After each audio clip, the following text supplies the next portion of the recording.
Welcome back to Elderly Smiles. Don't forget to subscribe, like, share, and click the bell icon to stay updated. Let's begin the discussion. Have you ever thought about how our relationship with being alone, like solitude, I guess you could say, changes as we get older? It's kind of interesting, right? Yeah, it really is. It makes you wonder if it's like a societal thing, you know? Oh, yeah? Like, are we programmed to be afraid of being alone as we get older? Right. Like, we have to constantly be around people to prove that we're not lonely? Yeah, like we should always be busy and like surrounded by people. Exactly. But the person we're talking about today, like they think totally differently about that. Oh, really? Yeah. So this person's in their 60s and they're saying that finding peace in solitude isn't like rejecting all connections. Okay. It's more like about like a shift in priorities. Okay. Where just like enjoying those quiet moments becomes more important. I see. Like what really nourishes us changes as we get older. Exactly. And you know what really hit me hard that this person said? What's that? They said, not every relationship is worth holding on to. And like when they were younger, they honestly thought any relationship could work out if you just put in enough effort. Oh, wow. But life, you know, Yeah, life teaches you some things. it really does. It makes you think about all the choices and relationships you've had over the years. It's like looking back on a book you've finished. Yay. You can appreciate the story, but you're not going to just keep reading it over and over again. Exactly. You gotta move on to the next chapter. That's a great way to put it. And, you know, this person also used to think that saying no was like a bad thing. Interesting. Yeah, like it made them a bad person. They felt like they had to like bend over backwards for everyone else, even if it meant like putting themselves last. Oh, yeah. I know people like that. Yeah, It can be really draining to be around those kinds of people. that's so true. It's like they suck the energy out of you. Exactly. Energy vampires. Right. So learning to put ourselves first is so important, and setting boundaries is a big part of that. It is. It's not being selfish. It's like you said, protecting your own well-being. Exactly. And this ties back to what we were saying earlier about energy vampires. Right. You know, those people who just drain you. Yeah. Recognizing those people and like putting up boundaries is like super freeing, especially when you're older and you don't have as much energy to spare. I agree. It's all about protecting your energy. Exactly. And it's so interesting how this person's idea of happiness changed over time. Oh, how so? When they were younger, happiness was all about like noise and excitement, Okay. always being busy. Right. Right. But now they find it in like simple, quiet moments. That's interesting. Yeah. It's like they've moved past all those like external things that society tells us we need to be happy. Yeah. And they found this like deeper sense of fulfillment within themselves. That's beautiful. It is. They talk about like just enjoying a cup of tea and watching the sunset, you know, like simple things. Yeah. And it makes you think about how often we're just rushing through life trying to chase happiness when it might be right in front of us. I know it's so true. We forget to appreciate the little things. We really do. And you know what else is really cool? What's that? They see solitude as a gift now. Oh, wow. Yeah. They describe it as like a sacred space where they can find peace and really connect with themselves. That's powerful. It is. It's like they can finally tune out all the noise of the world and hear their own thoughts. Right. And they say it's not about rejecting all social connection. Oh, okay. They still value meaningful relationships, but they approach them differently now. I see. It's less about how many friends you have and more about the quality of those friendships. Makes sense. Especially you get older because socializing takes more energy than it used to. It's true. You got to be more careful about where you invest your energy. Exactly. And, you know, another thing they talked about What's that? was how their idea of trust has changed over time. Oh, interesting. Yeah, they've learned that trust has to be earned. Especially after going through things like betrayal and disappointment. Exactly. It's like life makes you more cautious about who you let in. I think that's natural. As you get older, you've seen more of the good and the bad in people. Right. And they say it's important to find a balance between trusting others and trusting yourself. That's a good point. It's not about being suspicious of everyone, but it's about being smart and protecting yourself. Yeah, you have to be able to recognize those red flags. Exactly.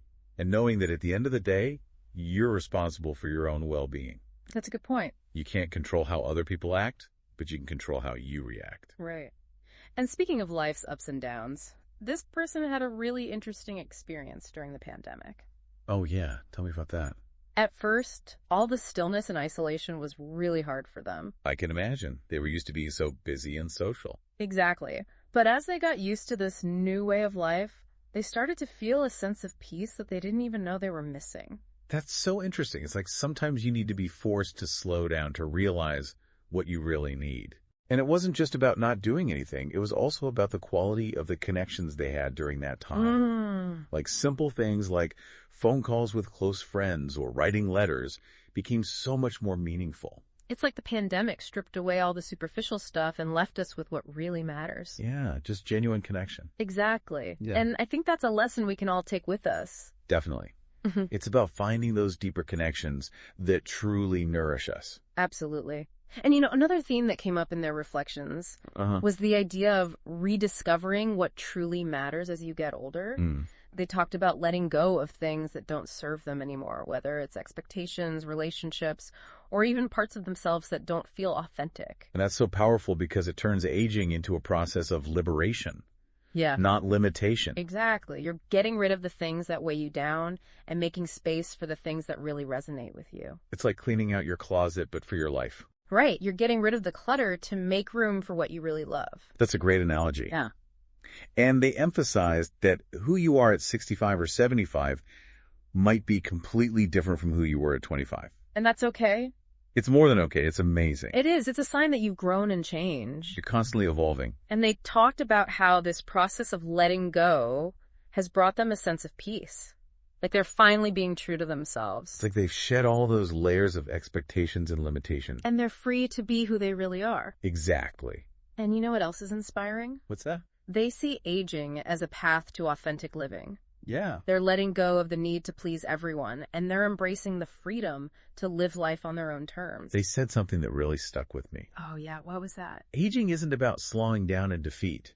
It's about stepping off the track and finding clarity about what really matters. Wow. It's about realizing that you have the power to choose how you want to age and who you want to be. That's so empowering. It is. It's about saying no without feeling guilty and prioritizing your own well-being. And embracing your imperfections. Yes. Celebrating those wrinkles and gray hairs. They're badges of honor. They show that you've lived a full life. It's a beautiful way to look at it. Aging isn't a decline, it's a transformation. It's a chance to become even more yourself. Exactly. And I think this person's reflections on solitude and aging are so full of wisdom. I agree.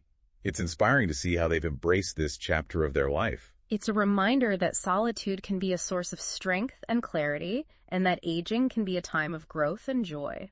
And before we move on, I wanted to touch on one more thing that really resonated with me. Okay. They talk about how aging has become a process of letting go for them. Letting go of what? Letting go of anything that doesn't serve them anymore, whether it's expectations, relationships, or even parts of themselves that don't feel authentic anymore. That's a powerful concept. It is. It's like you said before, creating space for a new version of yourself to emerge. Exactly. Yeah. And realizing that change is a natural part of life and that aging gives you a chance to let go of the things that are holding you back. And sometimes letting go can be hard, It can. but it can also be really freeing. It's like making space for new experiences and possibilities. And realizing that you're not defined by your past. Right. You have the power to create your own future. And they said that this process of letting go has brought them a deep sense of peace. Like they're finally being true to themselves. It's like they've broken free from all those expectations and limitations, and they're free to just be. I love that. So we've talked a lot about their journey so far. We have. What are your thoughts? What's resonating with you the most? I think it's amazing how they've redefined what it means to age. Uh-huh. They're not afraid of solitude. They see it as a source of strength. Right. And they're embracing change and letting go of the things that don't serve them anymore. It's really inspiring. It is. It shows that aging can be a time of growth and self-discovery. Definitely. And I think it's a message that a lot of people need to hear. I agree. We need to change the way we think about aging. Instead of feeling it, we should embrace it. Exactly. Aging is a natural part of life, and it can be a beautiful and fulfilling time. If we let it. Exactly. If we let go of our fears and embrace the possibilities. I think that's a perfect place to pause for now. I agree. We've covered a lot of ground in this first part of our conversation. We have. And I'm excited to continue exploring these themes in more depth. Me too. I think there's still so much more to uncover. Definitely. So until next time, I encourage you to reflect on what we've discussed so far. And think about how you can create a more fulfilling and authentic life for yourself. Exactly. It's never too late to start living your best life. That's right. So join us again next time as we delve deeper into the joys of solitude in later life. I can't wait. Me neither. See you then. See ya. Bye. Bye. You know, it's really interesting how this person has really crafted their life around their values as they've gotten older. It's not about cutting themselves off from the world completely. Right. It's more about being really picky with who they spend their time with. Yeah, they've decided they're not going to play by society's rules anymore. Right. And they're focusing on what really makes them happy. Exactly. Whether that's spending a quiet night at home or... Yeah, or having a deep conversation with a close friend. Or just enjoying nature. Exactly. And it's so cool how they've just let go of all those expectations that other people put on them. I know for so long they felt like they had to be everything to everyone. The perfect parent, the reliable friend, the always available coworker. Right. But now they're realizing that those roles don't have to define them. Yeah, it's like they've finally given themselves permission to just be themselves. Exactly. And to say no without feeling guilty. Yes, and to put their own needs first. Which is so important. It's not selfish, it's self-care. Exactly, and it allows them to be more present in the relationships that truly matter. Right, it's about quality over quantity. Absolutely, and I think this all comes down to self-awareness. As we get older, we have all these experiences and memories that shape who we are. Right. And we can use those experiences to figure out what really matters to us. What brings us joy, what drains our energy. Exactly. And then we can make choices that honor our needs. It's like we develop this inner compass that guides us towards what's truly important. And maybe that's one of the benefits of aging. We gain clarity from all those life lessons. That makes sense.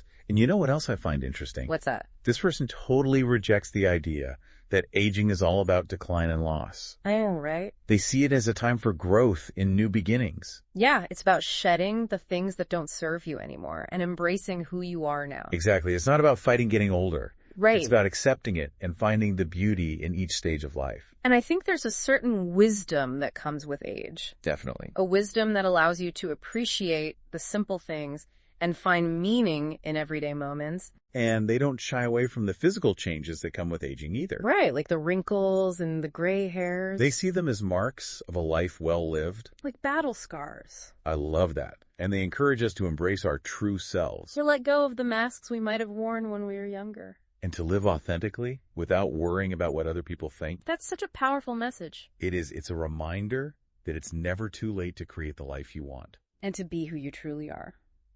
And as we continue this conversation, I'm really curious to explore this idea of aging as a process of letting go. Oh, me too.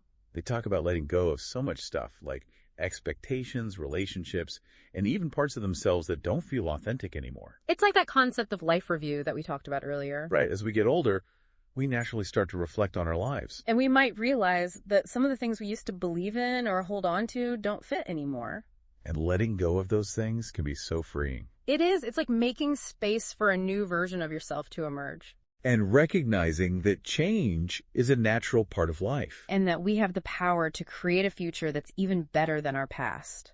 I love that. And they said that this process of letting go has brought them such a sense of peace. Like they finally found their true selves.